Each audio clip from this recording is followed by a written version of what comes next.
começa a Segunda Guerra Mundial. Como que vai ser esta loucura? Como que vai ser o início da Segunda Guerra Mundial? A Alemanha e a Inglaterra declaram guerra a Hitler e a gente tem o início então das coligações, né? A gente vai ter aí a aliança contra o eixo, né? Inglaterra, França e depois a entrada de alguns outros países que a gente vai ver mais pela frente contra o eixo, né? O que é o eixo? O eixo é a Alemanha, a Itália, Japão, né? Esses países totalitários que a gente já viu nas últimas aulas. Como que vai funcionar? Bora lá, vamos lá. Meu Deus, rolei tudo aqui, que doido. A guerra sentada. É isso que vai ser a primeira fase dessa guerra. É uma guerra de esperar. Vamos esperar. Opa, é. Oi, Inglaterra, tudo bem? Fala, França, é nós. Vamos esperar o Hitler chegar? Bora. É assim que vai ser, tá?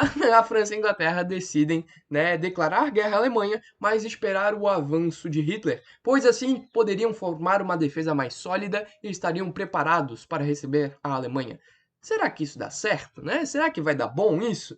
Bom, vamos ver, né? Enquanto Inglaterra, né, achando que o Hitler ia voltar atrás, né, nessa situação, não, a gente declara a guerra, ele vai acabar, né? Não, calma, vamos fazer um armistício aqui, tá tudo bem, eu paro de anexar os países, né? A Inglaterra e a França achavam que o Hitler ia, né, parar de ser totalitário e expansionista. Mas o Hitler, que é um bom Hitler, não quis fazer isso, né? Decidiu continuar expandindo. Enquanto Inglaterra e França esperavam, né, nas suas fronteiras, Hitler ia dominando tudo. Dominou a Polônia, dominou os outros países ali, dominou o resto da Tchecoslováquia, dominou tudo. Dominou tudo que ele pôde dominar. Então a Europa sendo dominada enquanto Inglaterra e França esperavam.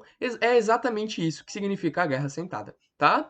Não deu certo, né? Hitler foi ficando mais forte, foi anexando territórios, foi anexando riquezas, anexando contingente militar, ou seja, foi ruim a estratégia da Guerra Sentada, tá? A gente vai ter a França mais uma vez em um dilema, né? O dilema da França é o seguinte: esperamos na fronteira? Opa, linha Maginot. Com certeza, né? Você aí que viu a aula de Primeira Guerra Mundial deve se lembrar do que é a linha Maginot. É uma linha, né, de defesa fortificada que separa a Alemanha e a França, né? Essa é a estratégia mais uma vez da França. Vamos fortificar a linha Maginot, né? E a gente tem a França ali com fronteiras, né, com a Bélgica, e a Alemanha vai mais uma vez usar aí o Plano Schlieffen, né? O que é o Plano Schlieffen? O Plano Schlieffen é a passagem, né, pela Bélgica para invadir a França ao norte. Assim não teria que enfrentar a linha Maginot. Isso deu certo, aconteceu a mesma coisa que aconteceu na Primeira Guerra Mundial. Na Primeira Guerra Mundial deu mais certo para a França, tá? Essa questão da linha Maginot. Nessa guerra, o Hitler conseguiu, né, utilizar aí das estratégias militares que deram errado, né? Ele viu, acho que poderiam dar certo, e aí eles vão conseguir passar a linha Maginot, tá? E a gente vai ter a perda de iniciativa francesa e o avanço do Hitler, né, sobre a França, e a gente vai ter então a França sendo invadida pelo Hitler já nos primeiros anos do conflito, tá? Bem doidura, né? A França aí se deu mal nas suas estratégias de guerra sentada e linha Maginot, tá? A França achou que ia dar certo, já deu certo na última vez, né, na Primeira Guerra Mundial, mas dessa vez o Hitler contorna com muito êxito, né, com muita rapidez, né, pela Bélgica, invade a Bélgica e a gente vai ter uma invasão pelo norte fulminante do Bigodinho, tá? Aqui é óbvio que uma aula de Segunda Guerra Mundial eu teria que trazer para vocês o Bigodinho, né? E é claro que ele fazia assim com a mão, né? E as pessoas levantavam a mão na direção dele e diziam Heil Hitler, né? Heil Hitler.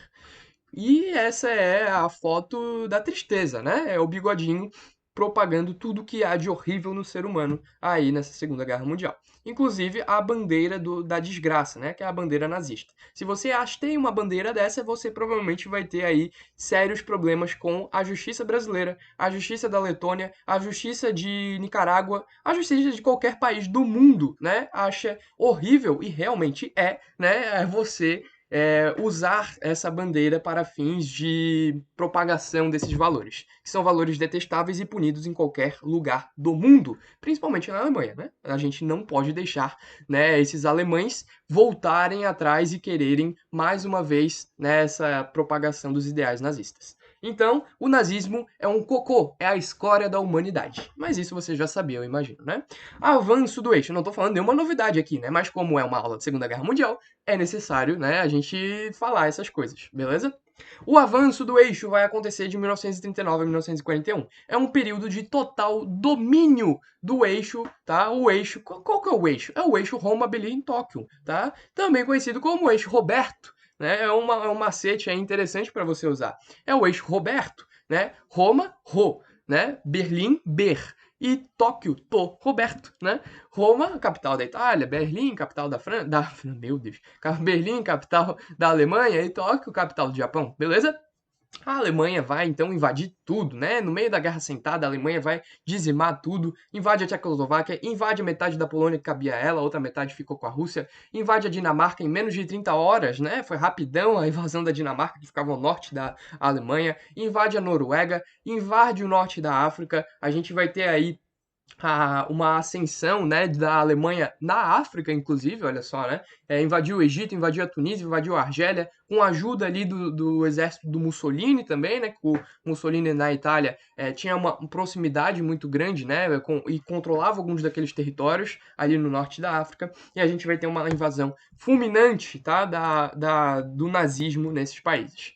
Aqui, né, eu acho que é super importante a gente ver o mapa, né? O mapa da Alemanha nazista. Tudo que é azul pertence ou, né, à Alemanha ou é aliado da Alemanha. Olha só, a Alemanha conquistou a Europa toda. Basicamente, foi isso que aconteceu, tá, gente?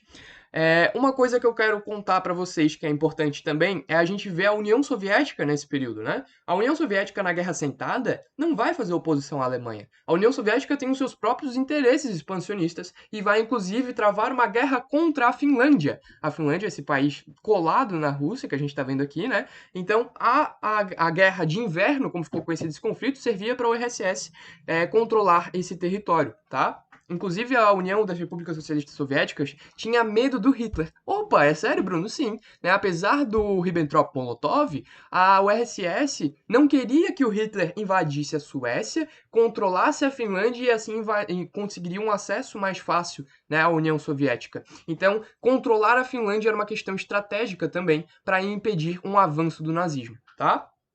A gente vai ter alguns países que vão ficar neutros, tá? Então a União Soviética já está se antecipando para caso tenha que entrar na guerra, mas tem um acordo de paz, tem a neutralidade ali. Depois a União Soviética entra na guerra, tá, gente?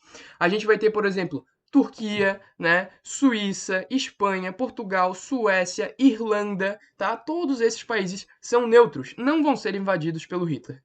Inclusive é uma curiosidade bem interessante, né? A Suíça aqui no meio de tudo, né, e não foi invadida por conta da sua posição de neutralidade diplomática nesse contexto, tá? Todo o leste europeu ou vai ser, né, invadido pelo Hitler e transformado em território alemão, ou vai ser, né, estabelecido um protetorado naquela região, ou a gente vai fazer um acordo com aquele país para ele ser aí de influência germânica nazista, tá? Esse mapa aqui, ele é muito completo, tá? Então aqui ele traz os países, né, controlados pela Alemanha nazista, né? Qual é o território efetivamente nazista e alemão? É esse aqui, tá? Áreas sob ocupação alemã são as áreas que que ele vai invadir, né? O Hitler vai invadir e transformar em território. Então, toda essa região aqui da Ucrânia, a região aqui que hoje em dia é Estônia, Letônia, Lituânia, tá? A gente vai ter também os aliados do nazismo, né? Os aliados do eixo, que vai ser Romênia, Bulgária, Albânia, tá? Aqui é a zona livre do Mônaco, que a gente já vai falar, tá? Da França, o que aconteceu com a França. Mas antes eu quero que tu veja esse mapa, né? É um mapa muito importante para tu entender o que está acontecendo na Europa, tá? E aqui a gente vai ter, né, em vermelho e verde, as áreas que o Hitler não conseguiu tomar. Né? Islândia, aqui uma parte embaixo da Turquia, né? Aqui onde fica a Transjordânia, na época que era dominada aí pelo Reino Unido, tá? O Iraque, que era do Reino Unido também, a Síria, que fazia parte então da França, né? Mas depois a gente vai ter a França tendo que colocar um governo fantoche, né? E a gente já vai ver isso. Mas só para você ter essa noção desse mapa, tá? Então vamos ver o que aconteceu com a França. O que aconteceu com a França? A França se deu mal. Né? A gente viu na última aula que a estratégia da linha Maginot não deu certo, o plano Schlieffen se concretiza de maneira muito eficiente e a gente vai ter o Hitler ocupando o norte da França. Tá? O norte vai ser anexado, tá? E o sul vai ser, então, um fantoche, né? O norte invadido, anexado à Alemanha, o sul a gente vai ter um acordo, né? Uma república vai ser formada, né? Naquele lugar que ficou conhecida como a República de Vichy, né? A República de Vichy pró-Hitler, né? Então iria ajudar aí o Hitler, né? Não iria, né, se interferir na guerra mais, e agora a França virou um fantoche ou anexada ou, né, compactuando com essa situação do Hitler, tá? E em junho de 1940, né, em maio a França é invadida, em junho o Hitler já estava passeando em Paris. Inclusive tem fotos, né, bem interessantes, né, do Hitler aqui na Torre Eiffel. Essa foto foi colorida, tá? Inclusive eu sugiro para vocês um filme não, acho que é um documentário na real, que é a Segunda Guerra Mundial em cores, né? Talvez seja até uma série, eu não cheguei a ver ainda, mas é muito interessante, tá? Eu já ouvi falar sobre e é bem legal, tá? Segunda Guerra Mundial em cores, recomendo bastante, tá? O que vai acontecer, né? Paris está dominada pelo Hitler, a França toda está dominada pelo Hitler. O que sobrou para lutar contra os nazistas? O Reino Unido. Né? O Reino Unido, a Islândia, que era uma ocupação do Reino Unido, a União das Repúblicas Socialistas Soviéticas nem é mais, nem tá, né, na real, nem tá no conflito, porque tá no Ribbentrop-Molotov, Pacto de Não Agressão, então só sobrou o Reino Unido, só sobrou a Inglaterra, né? A Inglaterra que não vai conseguir ser invadida, muito por conta da geografia, né? A Alemanha não tinha uma marinha tão forte, tão eficiente quanto a marinha inglesa, lembrando que a Inglaterra ainda é a senhora dos mares, tá? E a gente vai ter, então, o Winston Churchill sendo o primeiro-ministro da Inglaterra em 1940, ele assume, tá? O Churchill que a gente vai ver que vai ser uma das pessoas mais influentes dessa metade do século, tá? O Churchill vai ser um grande comandante aí, tá? Do Reino Unido, vai traçar algumas estratégias contra a Alemanha, e o Churchill, ele tinha o seguinte lema: nós vamos lutar até o último homem, tá? O Churchill, ele não admite, né, a redenção contra a Alemanha, e ele se considera, e ele realmente é, a última resistência ao nazismo. Pelo menos nesse primeiro momento. Depois a gente vai ter outras resistências, tá? O Churchill, ele vai começar, né, o seu mandato aí, mandando afundar a Marinha Francesa. O quê? Mas a França é aliada? Não. A França não é mais aliada. A França está sob o domínio do Bigodinho. E a gente tem que impedir qualquer força que o Bigodinho tenha na Europa. Então a gente vai ter a Inglaterra afundando a marinha francesa, tá? Nesse primeiro momento, beleza? E aí depois a gente começaria vendo a Batalha de Londres, mas isso eu vou deixar para o próximo episódio, para esse não se alongar muito, beleza? Valeu!